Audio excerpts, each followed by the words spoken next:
Hi, I'm Ryan and welcome to my schizophrenia channel.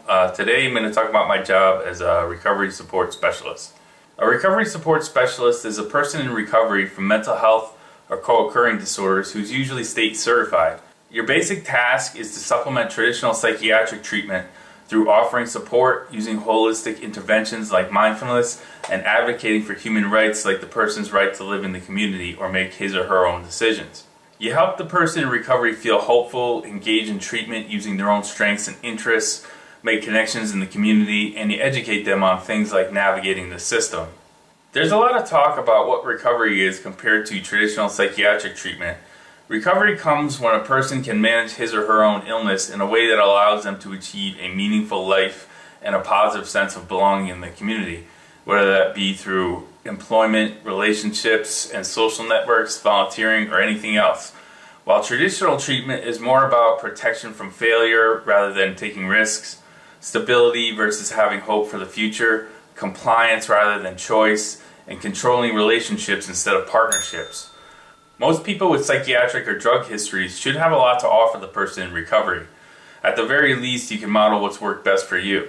You have to be trauma informed, and that means creating a safe place for the person to grow. You also have to be culturally competent.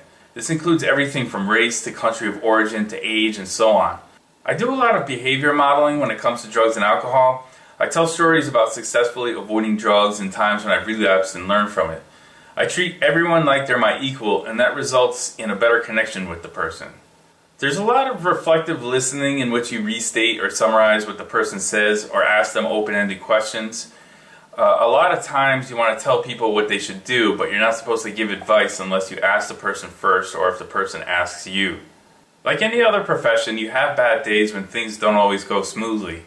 You may trigger a person or say something that bothers them, and the way to fix that is to apologize or ask them directly if something you said bothered them. There's a lot of ethics and values which cover everything from don't discriminate to maintaining confidentiality to not entering into dual relationships like friendships or non-professional relationships with the person's relatives.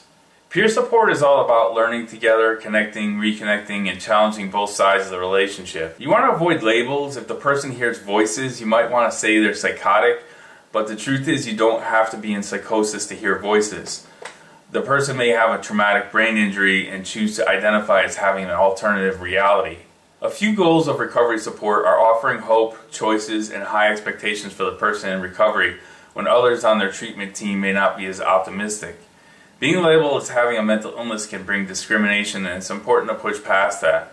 Other tools you might use include a WRAP, which stands for Wellness Recovery Action Plan.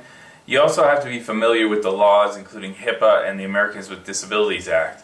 At some point or another, you'll probably have to advocate for the person to have the freedom to make his or her own choices. So that's the end of today's video. Working as a recovery support specialist can be rewarding, and it's a great place to start if you're looking to break into the mental health field. Don't forget to like, comment, and subscribe, and thanks for watching.